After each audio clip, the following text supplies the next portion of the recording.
Hé, hé, youhou! Tu vas te réveiller, oui? Aïe! Aïe! Aïe, aïe, aïe, aïe, aïe, aïe, aïe, ma tête! Oh, mais ça va pas la tête? Quoi? Je te signale que tu m'as fait mal à la tête. Et alors? Je suis là pour te réveiller, je te signale. Mais mon boulot, là, je suis en repos, là. Ah oui, et Fafa est sa critique?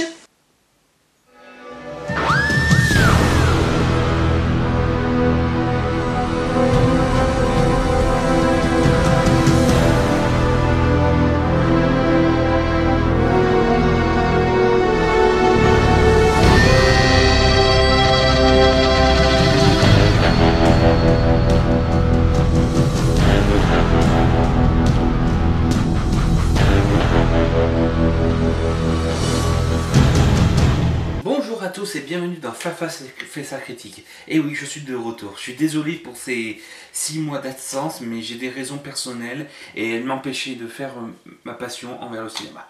Alors, je sais que l'année vient de commencer, mais malheureusement, mon ordinateur n'a été réparé que depuis la semaine dernière. Donc maintenant, je vais faire des critiques vite fait sur 5 films que j'ai vus là ces derniers temps. Alors le premier film que je suis allé voir au cinéma, c'est Il a déjà ton sourire. Une petite comédie très sympa. Franchement, j'ai adoré cette comédie. Elle montre un peu l'adoption d'un point de vue d'un couple noir qui reçoit un enfant blanc et qui malheureusement les côtés religieux de la famille vont s'attarder et donc vont causer des conflits, tout ça. Et ce que j'ai adoré dans ce petit film, c'est que ça a été un humour pas lourd, un humour très bien et que j'ai adoré. Le deuxième film que je suis allé voir, ça a été Tous en scène. Tous en scène créé par le studio qui a fait Les Mignons ainsi que Comme des bêtes. Franchement, je voyais les bandes annonces et je me disais mais c'est quoi ce genre de film? Est-ce que ça va être un bon film? Est-ce que ça va être mauvais? Est-ce que ça va être moins bien? Je ne sais pas. Et malheureusement, je n'ai pas été déçu.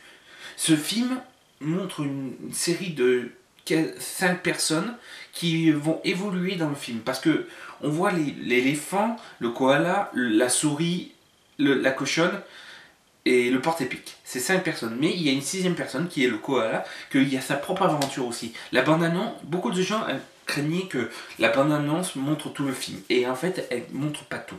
Je vous conseille d'aller le voir. C'est un très bon film d'animation avec des bonnes musiques, des bons rythmes, tout ça.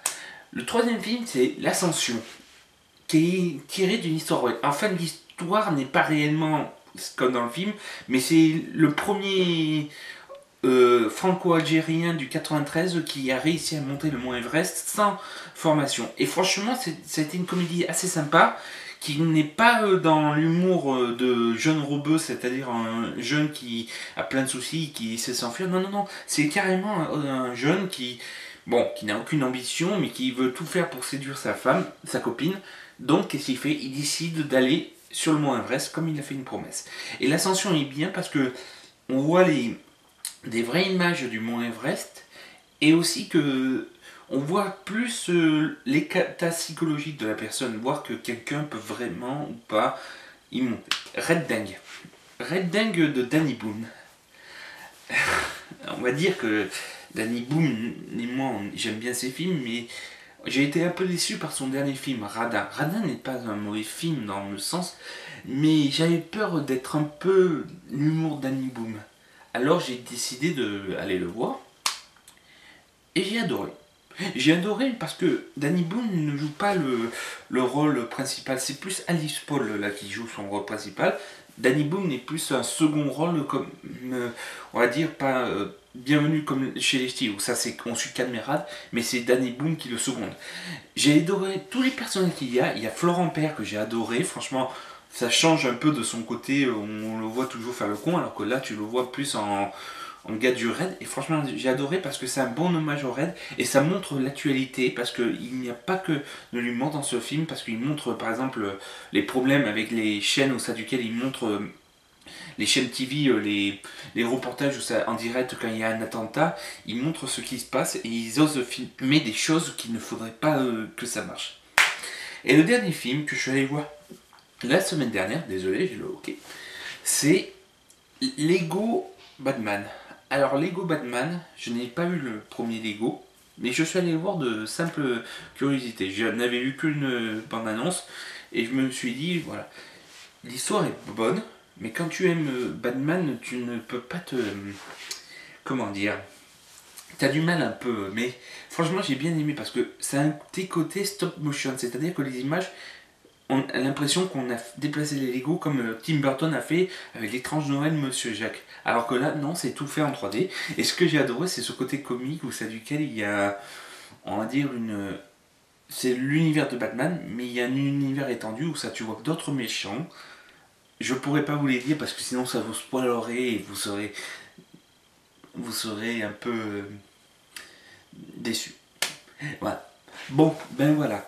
Ma critique vient de se terminer. Je sais, ce n'est pas une critique que je fais comme d'habitude. Mais malheureusement, j'avais 5 films et j'allais pas faire 5 critiques comme je fais de 6 minutes. Voilà. La prochaine critique que je vais essayer de faire, c'est sur Underworld, que je vais aller voir dans la semaine. Et maintenant, je vais rattaquer les vidéos.